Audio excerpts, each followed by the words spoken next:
माझ्या प्रिय मित्रांनो, मी आज इथे जे व्यक्त करतोय ते कीर्तन नाही, ते प्रवचनही नाही.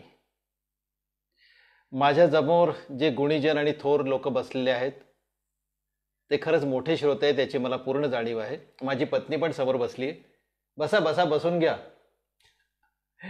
अहो, नवरा काही चांगलंच सांगणार आहे. बसा बसा. नमस्कार.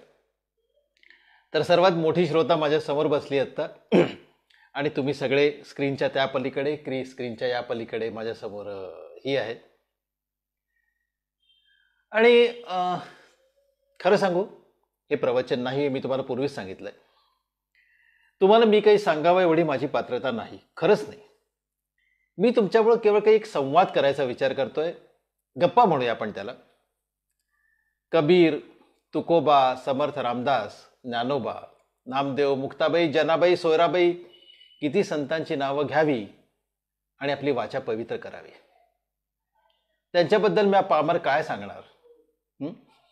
पण बालपणापासून मी जे वाचलंय, जे पाहिलंय, ऐकलंय, ते रक्तात भिनलंय जणू. आणि बस तेच तुमच्या समोर मांडायची ईश्वराज्ञा झाली आहे.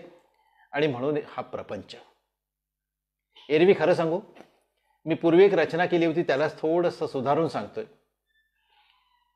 आला कुणी वेडा इथे सांगण्या काहीतरी, आला कुणी वेडा इथे सांगण्या काहीतरी, म्हणू नका त्या प्रवचने माझी नसे ती पायरी.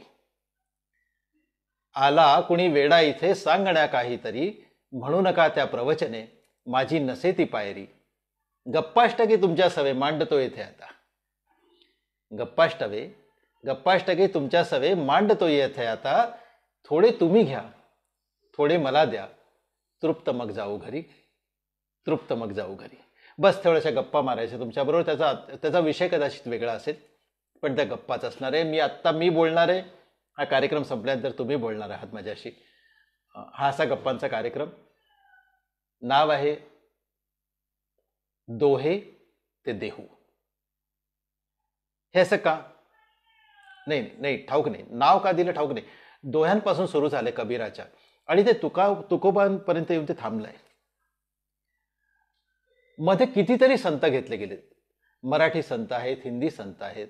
त्यांची वचनं आहेत, त्यांचे श्लोक आहेत, त्यांची आर्या आहेत, त्यांचे दोहे आहेत.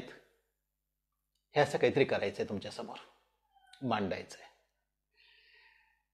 थोडंसं जरी झिरपलं तरी मला त्याचा आनंद आहे. बघूया काय काय जमतं. महाराज, कहत कबीर सुनो भाई साधू, असं म्हणणारा कबीर हाताळायला कठीण आहे. पण थोडंसं आत शिरलं ना आणि मनापासून जर सुरुवात केली ना तर कळायला सोपं आहे. भाऊक आहे पण कणखर आहे, ओबडधोबड आहे पण सहज आहे, आसूड ओढणारा आहे पण वेळ प्रसंगी तोंडचा घास काढून देणार आहे. कबीर वाचताना, त्याला समजायचा प्रयत्न करताना कबीराची कितीतरी रूपं मला सातत्याने अचंबित करत होती. कबीरासाठी वाचक हा साधू आहे. साधू म्हणजे साधक. आणि मी लिहिलेलं आणि मी सांगणारं, ऐकणारा, मी लिहिलेलं वाचणारा हा प्रत्येक व्यक्ती साधू असून मी यत्किंचित आहे असं म्हणून कबीर अधिकच विशाल स्वरूपात आपल्या समोर येतो, नाही का? विशाल म्हणजे व्यक्ती म्हणून नव्हे, तर विचार म्हणून. आवाज जातोय ना? तुझ्या मोबाईलवर येतोय ना? हां, थँक्यू. आवाज येतोय ना? मला कोणीतरी इंडिकेशन द्या ना की आवाज व्यवस्थित शब्दोन शब्द कळतात आहे. कोणीतरी अंगठा दाखवा तर मला कळेल इथे.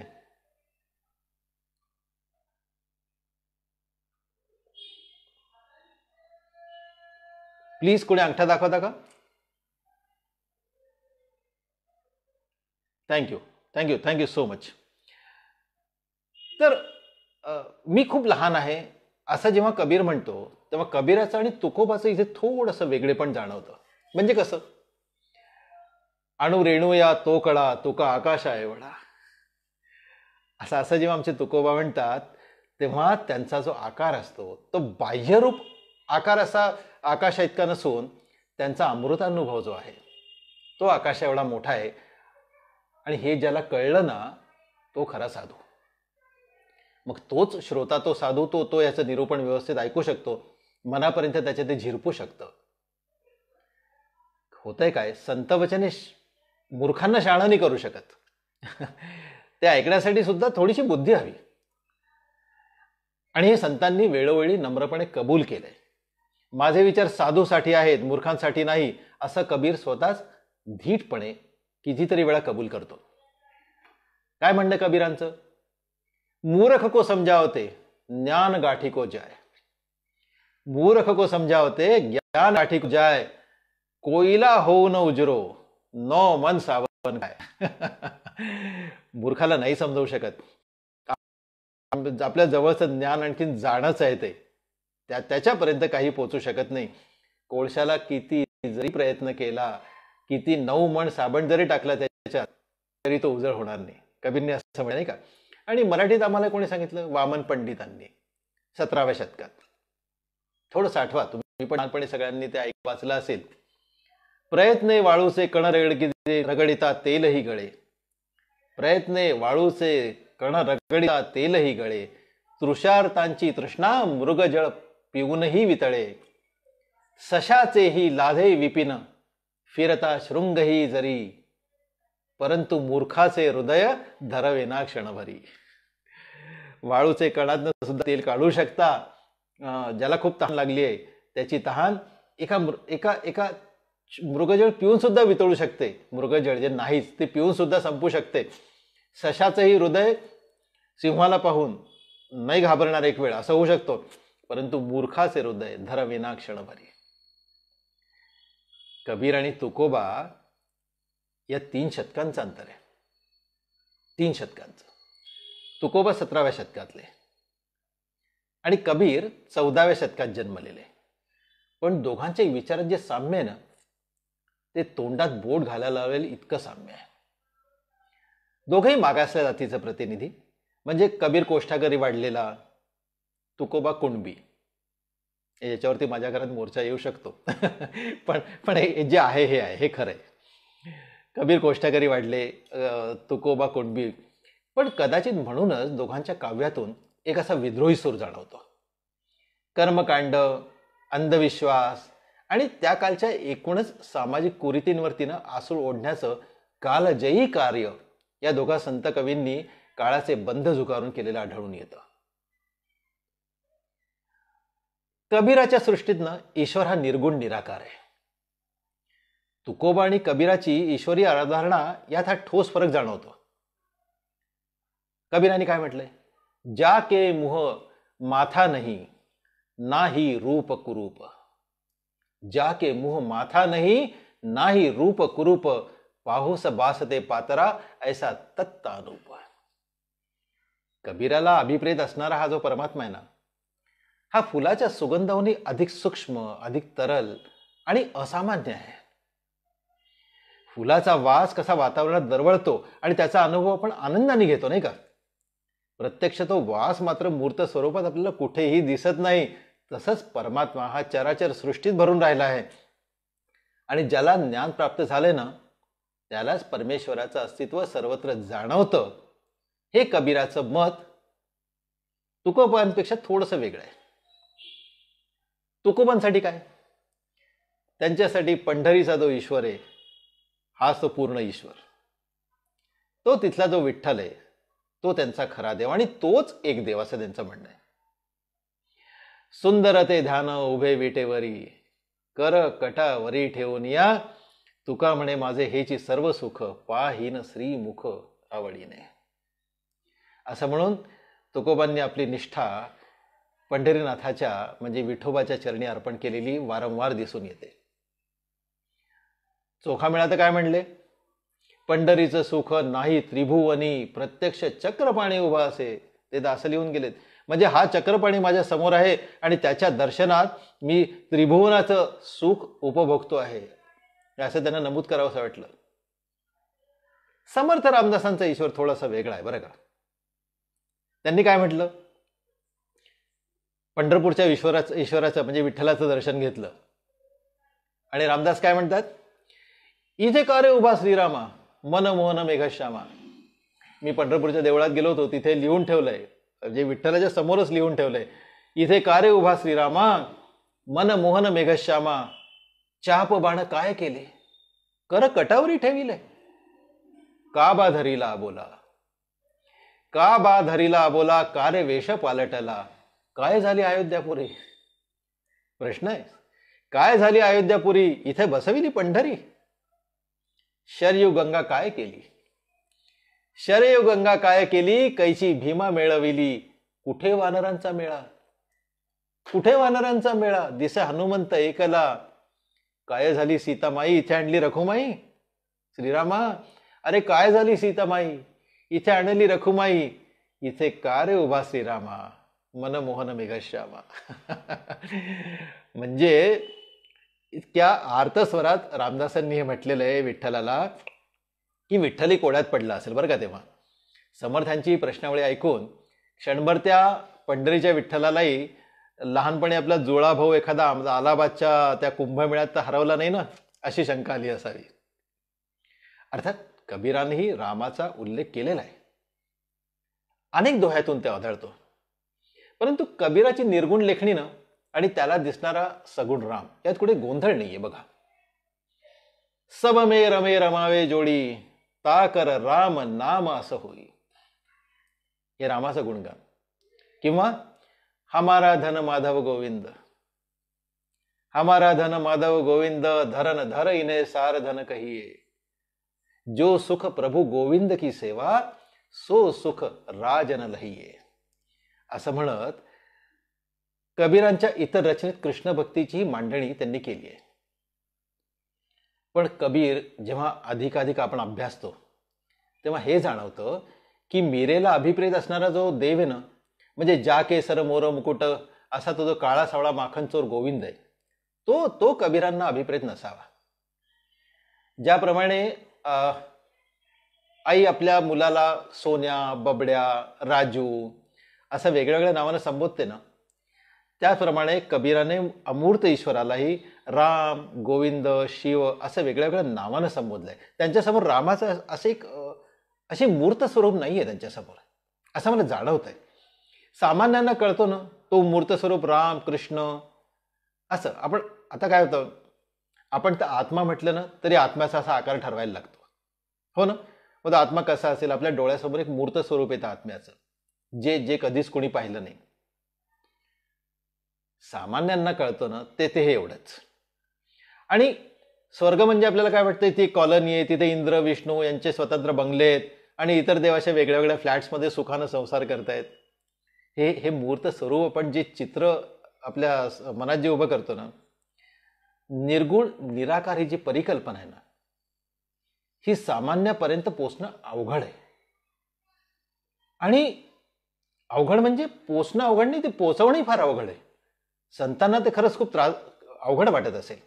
अर्थात त्यांनी ते पोचवलं म्हणूनच ते संत आहेत. म्हणून कबीरांनी त्याला एक मूर्त स्वरूप दिलंय.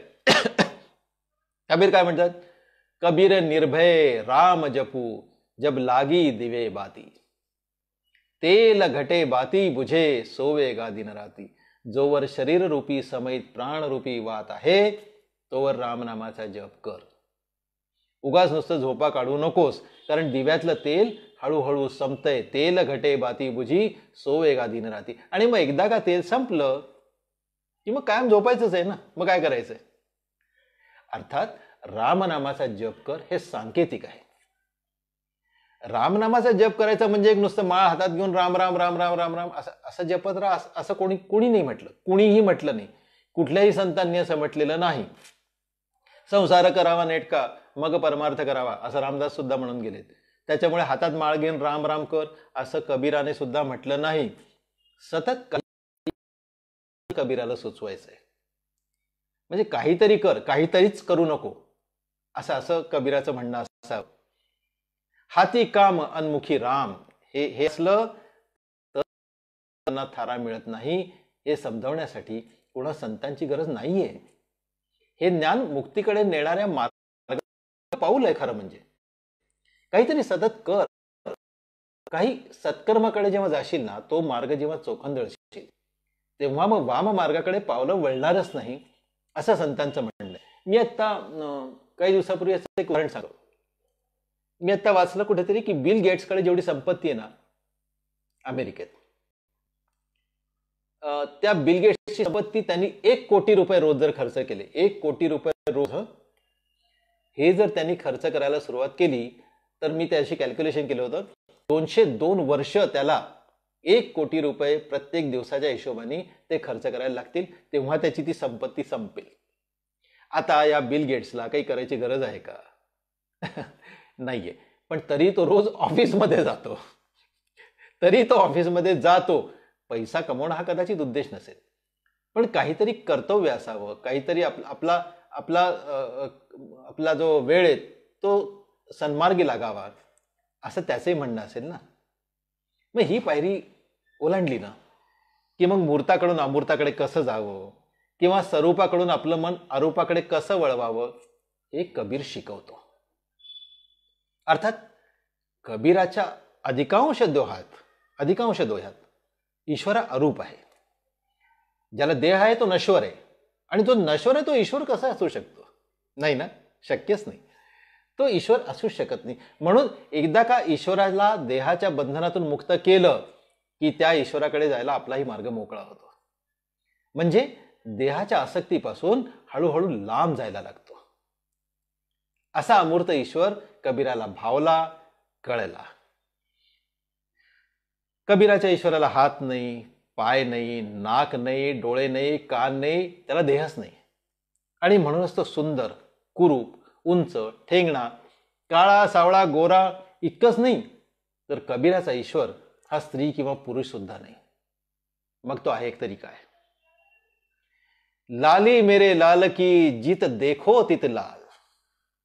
कबीर म्हणतो, लाली मेरे लाल की जित देखो तित लाल, लाली देखन में गई मैं भी हो गई लाल.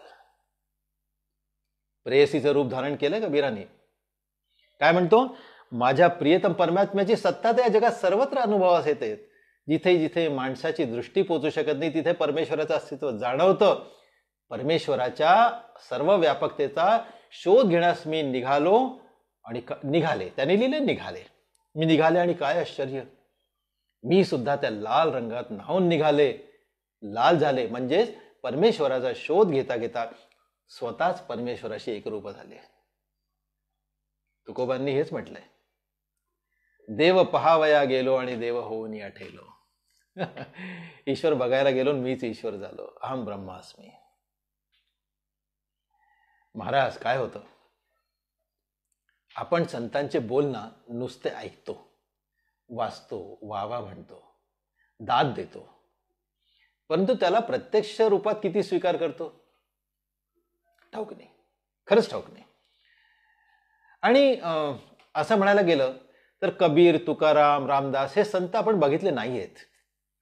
या संतांचा काळ वेगळा होता असं जर म्हणायला गेलो की त्यावेळेस काय त्यांना वेळ होता, त्यांच्या वेळेस सामाजिक राजनीतिक परिस्थिती वेगळी होती. पण असं म्हणायला गेलं तर गाडगे महाराज तर आमच्या समोरच होते ना. अगदी आत्ताची गोष्ट आहे ना. त्यांनीही परमेश्वराचं मूर्तरूप नाकारून अमूर्त रूपाला अधिक प्राधान्य दिलेलं दिसून येतं. किती जरी पूजला तरी देव अजून पावला नाही, गाडगे महाराज म्हणले. किती जरी पूजला तरी देव अजून पावला नाही, कुठे राहतो कुणास ठाऊक, अजून तरी गावला नाही.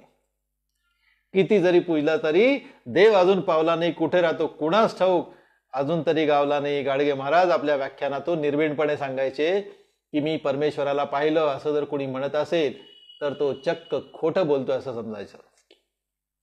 म्हणूनच ज्याला ईश्वर जसा भावतो तसा त्याने स्वीकारावा आणि त्याच्या चरणी लीन होत सत्कर्म करत राहावा.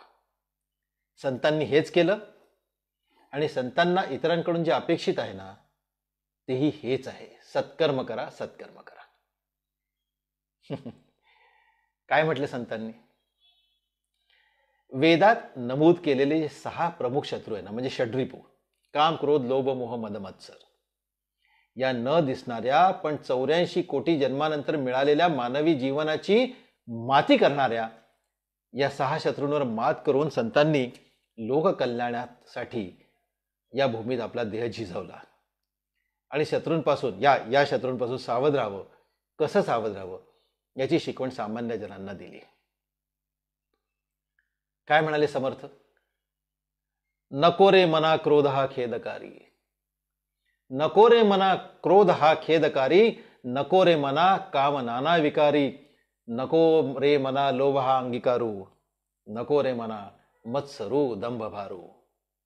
स्वरात म्हणायचं तर नको रे मना क्रोध हा खेदकारी, नको रे मना काम नाना विकारी, नको रे मना लोभ हा अंगीकारू, नको रे मना मत्सरू दंभ भारू. जय जय रघुवीर समर्थ. नाही का? मनाचे श्लोक लिहिताना समर्थ जेव्हा सांगतात तेव्हा हे 6 शत्रू तुमच्यावर एक साथ चाल करून येत आहेत आणि तुम्हाला ना नेस्तनाबूत करायचंय असं त्यांना निर्विवाद सुचवावंसं वाटतं. बरोबर ना? बरं, हे सगळे एकमेकात गुंतलेले आहेत. मोहामुळे लोभ उत्पन्न होतो, लोभामुळे मद, मदामुळे मत्सर आणि मत्सरा क्रोधाला जन्म देतो. म्हणजे हे इतके गुंतलेत एकमेकांमध्ये की यांना विलग करून आणि यांचा बिमोड करणं अशक्य. सामान्य मानवासाठी त्यांचे जाळं तोडणं म्हणजे महाकठीण काम. संतांना ते जमलं म्हणून ते संत. पण होतंय काय महाराज, काम आणि मोह हे जे आहेत ना, हे तर मानवाला जन्मापासून चिटकूनच आले आहेत आणि ते अपरिहार्य आहेत. वंशवृद्धीसाठी काम हवाच आणि कौटुंबिक व्यवस्था टिकवून ठेवण्यासाठी मोह सुद्धा हवा. हे ईश्वराने माणसाला फक्त दिलेत. आता होतंय काय, यांना आपण एक नैसर्गिक अवगुण म्हणूया.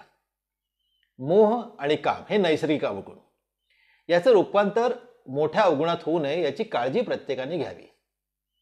मोहाचा अतिरेक अर्जुनाने महाभारताच्या युद्धभूमीवर सुद्धा केलं आणि भगवान श्रीकृष्णाला त्याच्यासाठी अर्जुनाला कानपिचक्या द्यावा लागला.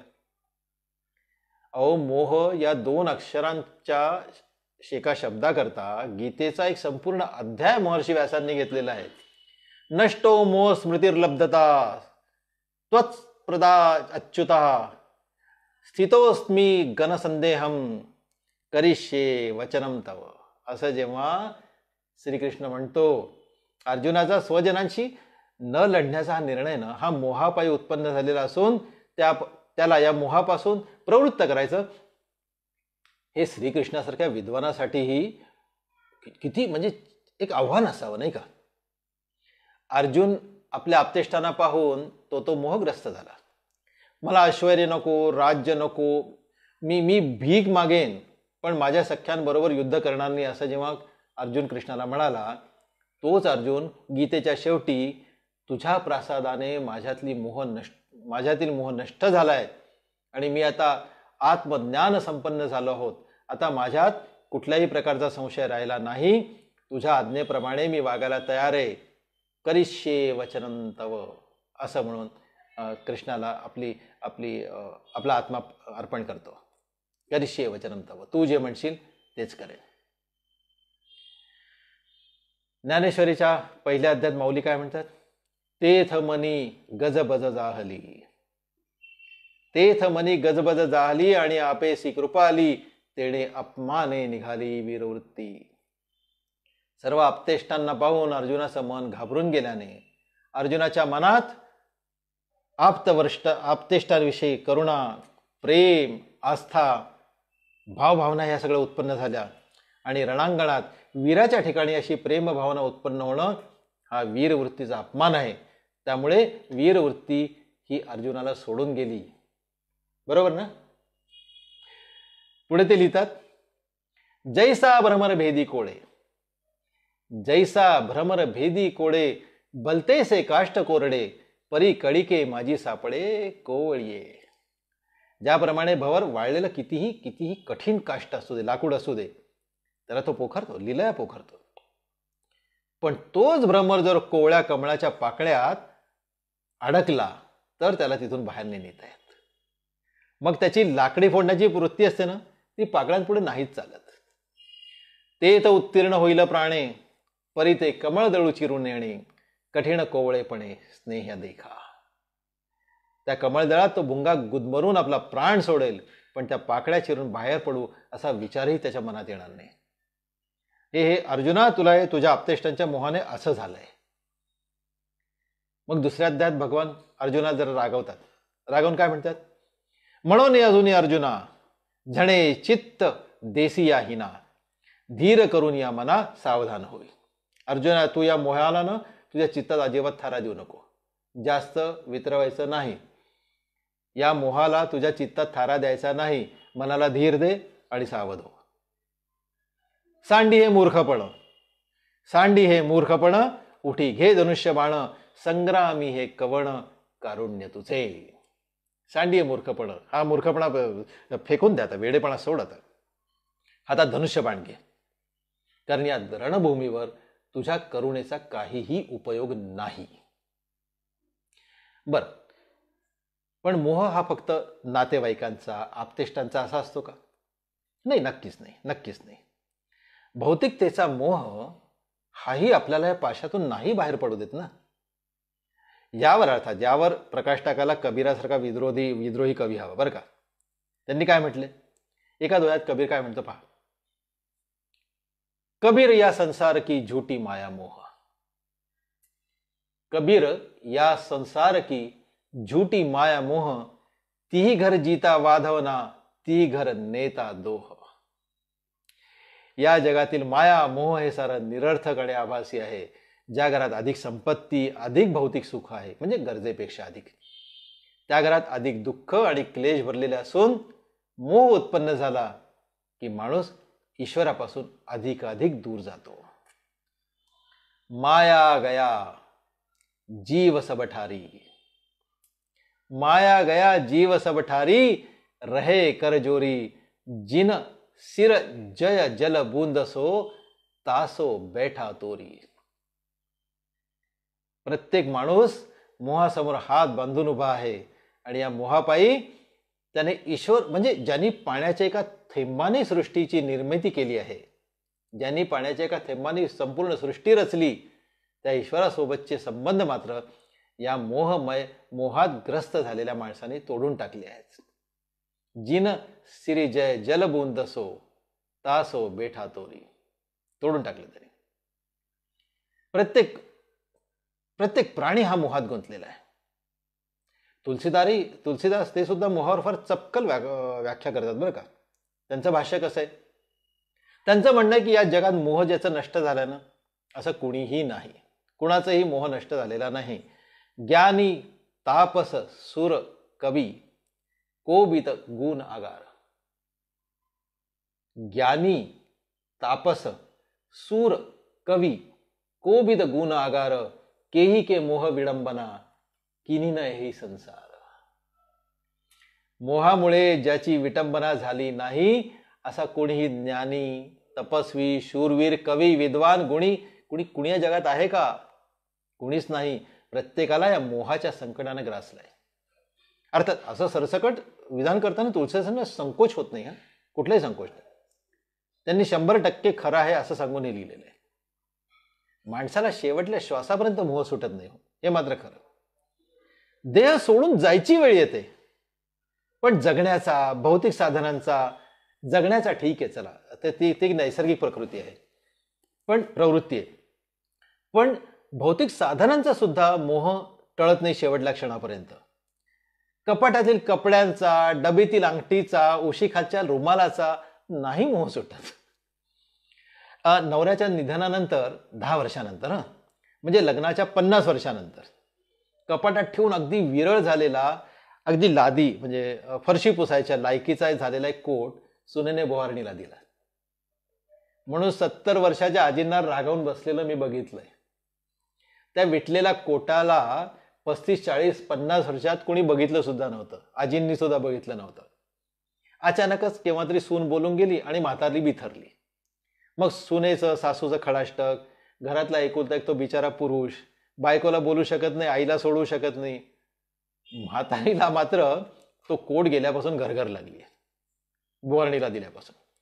अर्थात सुनेनं सासूला विचारायला हवं होतं, कबूल आहे, पण विचारल्यानंतर सासूने तो कोट देऊ दिला असता का, हा प्रश्न आहेच.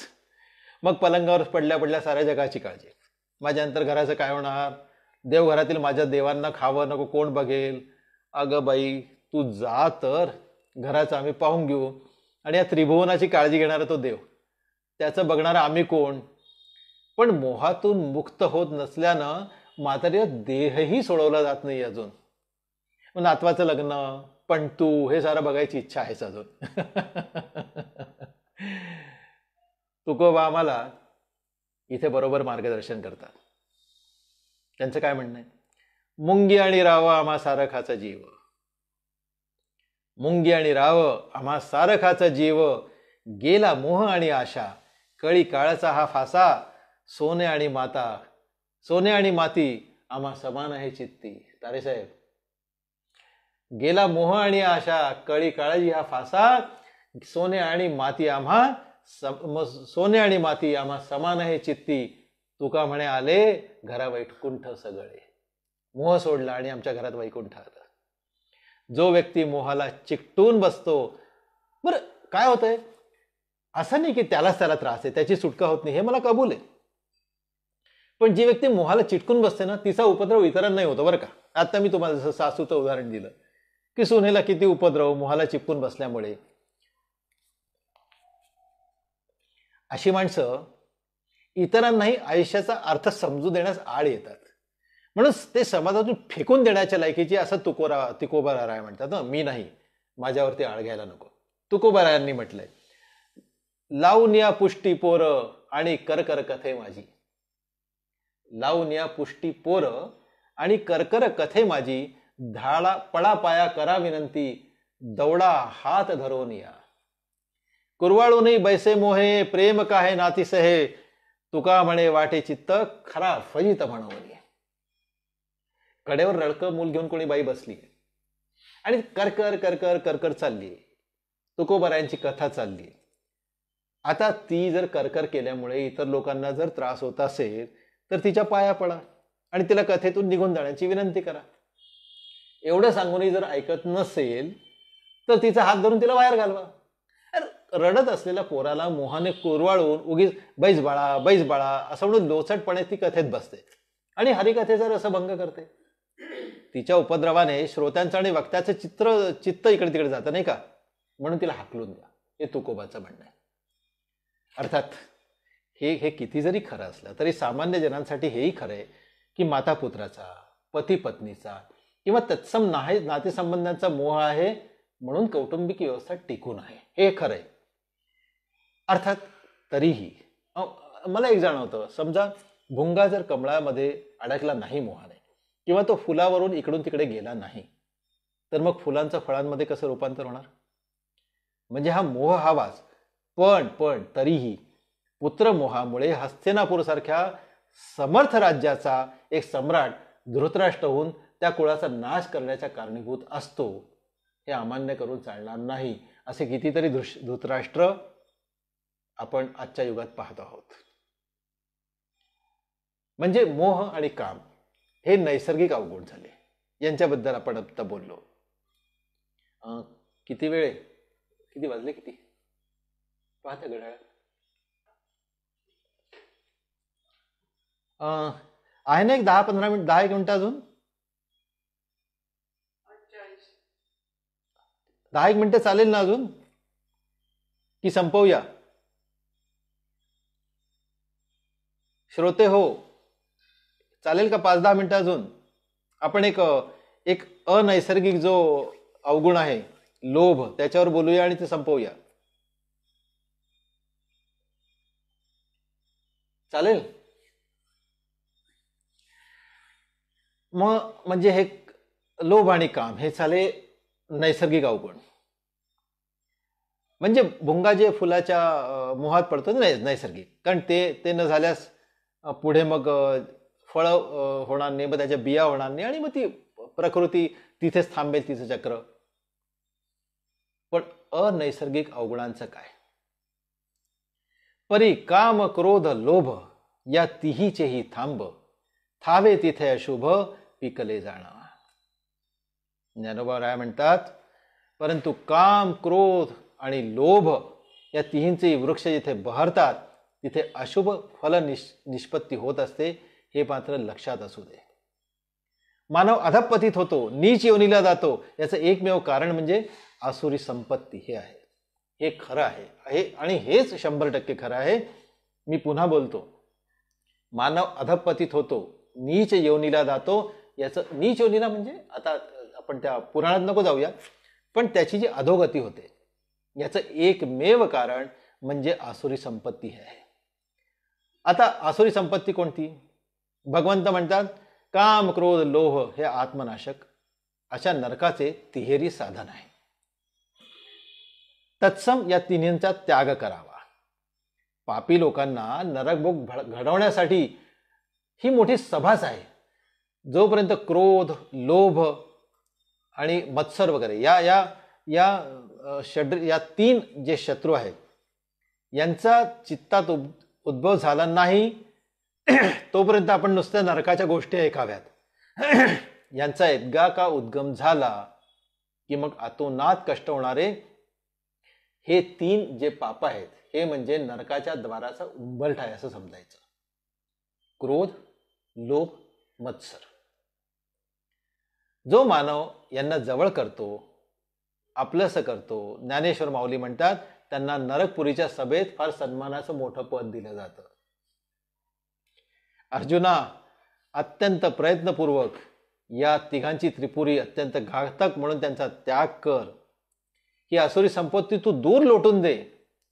ही संपत्ती कितीही हवीशी वाटत असली तरी त्यांचा अंगीकार करू नकोस. नरकात ढकलणारे हे तीन राक्षसच आहे असं समज. बहुश्रुत आणि व्युत्पन्न प्रांजळ बोले ब्रह्मज्ञान, दुराशा आणि दुराभिमान धरी तो एक पढत मूर्ख. रामदास म्हणतात शास्त्रांच्या सर्व शाखांवर प्रभुत्व आहे, सर्वांवर प्रभुत्व आहे. विद्वान आहे, व्युत्पत्ती शास्त्राचा तोंड पाठ आहे, ओघवत्या भाषेत ब्रह्मविद्येवर भाषण जोडतोय माझ्यासारखा. लोकांना अगदी खिळवून ठेवतोय, हे माझं नाही. ओघवत्या भाषेत ब्रह्मविद्येवर भाषण जोडतोय, लोकांना खिळवून ठेवतोय. मनात मात्र लोभ आहे, मोह आहे, अहंकाराचं काहूर माजलंय. तो पडत मूर्ख, दुसरं काय. त्यातही लोभ हा मानवाचा एक नंबरचा सर्वाधिक बलाढ्य शत्रू आहे. लोभ माणसाच्या अंगात शिरला ना की माणूस पाप करण्यास प्रवृत्त होतो. कबीरजींच्या भाषेत होतोच होतो. आधी अरु रुखी भली सारी सो संताप. आधी अरु रुखी भली सारी सो संताप. जो चाहेगा चुपडी बहुत करेगा पाप. म्हणजे अर्धी सुखी रोटी मिळते ना बाबा, फार लोभ धरू नये माणसाने. कबीरजी म्हणतात जेवढी गरज आहे तेवढंच बाळगावं. चैनीसाठी आहे ना, आहे त्याच्यापेक्षा जर जास्त हाव धरली तर आहे तेही जातं, दुःख येतं. आणि मग चैन पुरवण्यासाठी सन्मान करणे, पैसा मिळवणं शक्य नसलं तर वाम मार्गाकडे सहजच पाय वळतात. आपण पावलोपावली ही उदाहरणं आजकाल पाहतो आहोत. कोरडी मीठ भाकरी परवडली, पण तुपात माखलेली रोटी खाण्यासाठी ना पाप नको बाबा. स्वतःच्या पोळीवर तूप ओढून घेणारा माणूस दुसऱ्याकडून सतत काहीतरी ओरबाडून घेत असतो ना. आणि हे पाप कुठल्याच संताला मान्य नाही, कुठल्याच संताला नाही. ज्ञानेश्वरांनी खूप छान दृष्टांत दिलाय. ते काय म्हणतात, बेडकाचा एक पाय सापाने धरून ठेवलाय. म्हणजे साप आता त्या बेडकाला खाणार आहे, पण बेडकाचं लक्ष कुठे असतं? तो समोर दिसलेल्या किड्याकडे पाहत असतो, त्याच्या मोहात असतो. म्हणजे तो त्या सापाच्या विळख्यातून तोंडातून सुटण्याचा नाही प्रयत्न करत. तो त्या मोहातच अडकलेला, तो त्या किड्याकडे पाहतोय. त्याला अजूनही तो किडा खायचा आहे, मरायला टेकलाय, अगदी साप खाणारच आहे, पण याचं लक्ष त्या मोहाकडे आहे. त्याच्या मनीची हाव काही संपत नाही. मी काही एक रचना केली होती. संतांच्या रचनेत मी माझी एक रचना मधून सांगतोय. कधीच नव्हते ठाऊक, कधीच ठाऊक नव्हते की भोवती आहे कोणी. कधी कधी लक्षच नव्हतं की आपल्या भोवती कोणी आहे. कधीच ठाऊक नव्हते की भोवती आहे कोणी, कायम शोधित बसला कुणा टाळूवरचे लोणी. कधीच ठाऊक नव्हते की भोवती आहे कोणी, कायम शोधित बसला कुणा टाळूवरचे लोणी. याचक कुणी बिचारा दारासमोर येता, सुखात अखंड बुडला त्याला हाकलून न देता. इतरांच्या आनंदी आनंदच स्फुरला नाही, इतरांच्या आनंदी आनंदच स्फुरला नाही. अधिकार आता नावाला मग कुठला उरला नाही. आता त्याला कुठलाच अधिकार नाही. थकले शरीर सुटला, आता ताबा मेंदूवरचा. थकले शरीर सुटला, आता ताबा मेंदूवरचा. डोळे मिटले साधे, तरी दिसतो देवच वरचा. किती शून्य वेचले तरी मी विसरला नाही, अहम विसरला नाही. किती शून्य वेचले तरी मी विसरला नाही. अनंताकडे डोळे पण माझ उतरला नाही. बस हे असंच नको. कितीतरी दृष्टांत या या लोभाकरता देता येतील. कितीतरी दृष्टांत आपण पाहतो. एक कोणी श्रीमंत व्यापारी होता. वाम मार्गाने भरपूर संपत्ती गोळा केली. आला दिवस जायचा, यम आला. यम आल्यावरती यांनी हात जोडले, महाराज थोडासा वेळ द्या अजून. यम म्हणला, कशाला? थोडी संपत्ती गोळा करायची. अरे तू आयुष्यभर तेच केलंस ना? नाही, पण 7 पिढ्यांना पुरेल एवढी संपत्ती हवी, थोडंसं उरलंय अजून. उरलंय का? ओके. मग आता काय करायचं? उरलं असेल तर एक काम करा, तुला थोडे दिवस देतो, 7 पिढ्यांची संपत्ती गोळा करून घे. वर्षभराने आला परत यम. काय झाली का रे 7 पिढ्यांची संपत्ती आता? चला. तो म्हणाले, झाली महाराज, पण 8व्या पिढीचा अजून शिल्लक आहे. लोभ हा माणसाला असं मुक्त होऊ देत नाही. किती उदाहरणं पाहिली. तर राजाचं उदाहरण पाहिलं ना, ज्याला लोभामुळे प्रत्येक वस्तूला हात लावलं, त्याला सोन्याचं होऊ दे असं म्हणतो राजा मिडास. त्याने सुद्धा लोभामुळे आपल्या मुलीला सुद्धा सोन्याचं केलं आणि गमावून बसला. लोभविष्टो नरो वित्तम वीक्षते नैत्र चापदम दुग्धम पश्यती मार्जारो न तथा लघुडाहितम. लोभामुळे काय दिसतं? घी देखा लेकिन बळगा नाही देखा. ते तूप तर दिसतंय पण. आणि म्हणून कबीरदास काय म्हणतात?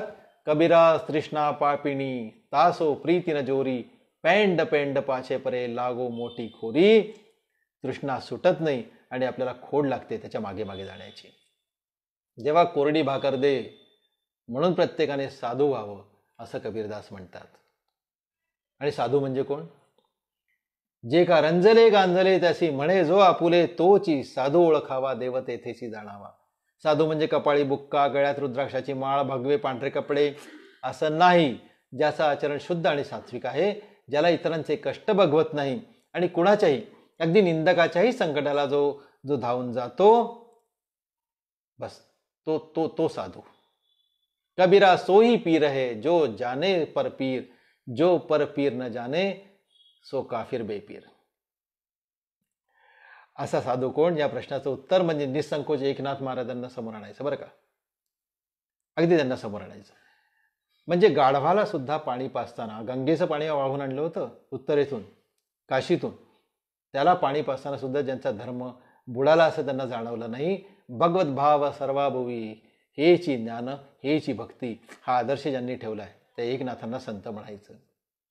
इतके स्पष्ट सांगूनही जर कोणाला कळत नसेल ना, तर मग मात्र तुकोबारायांनी जे म्हटलं ना, आता उघडी डोळे जरी अद्यापी न कळे तरी मातेची एक खोळे दगड आला पोटाशी, मग तर पोटाशी दगड आला असंच म्हणावं लागेल. तुका म्हणे फुकासाठी पायी घातेली मिठी, होतो उठाठी लवकरच होता. अरे बाबा, मनुष्य देह याच्यासारखा अनमोल ठेवा तुला प्राप्त झालाय. जा पार कर भवसागर, तुला याच्यातनं सगळं पार पडता येईल. हे ईश्वरा, शेवटी मी हे सांगेन, आम्हा संसारी पापी लोकांचं विकार नष्ट कर. आमच्या हातून जर काही चुका घडल्या असतील तर उदार मनाने आम्हाला क्षमा कर. या अर्धा पाऊण तास 1 तास जे काही मी बोललोय ना, ते माझ्या आचरणात येईल अशी शक्ती मला दे. चांगल्या माणसांचा सत्संग मला घडू दे. तुझ्या दर्शनाचं पुण्य कायम माझ्या पदरी पडू दे, एवढीच इच्छा. ईश्वरा, सुखाच्या क्षणात पावलं पावली मला तुझी आठवण राहू दे, जेणेकरून दुःखाच्या क्षणी तुला हाक मारण्याचा अधिकार माझ्याकडे असणार आहे. देवा, एवढं दान दे. हेची दान देगा देवा, तुझा विसर न व्हावा. हेची दान देगा देवा, तुझा विसर न व्हावा. हेची दान देगा देवा, तुझा विसर न व्हावा.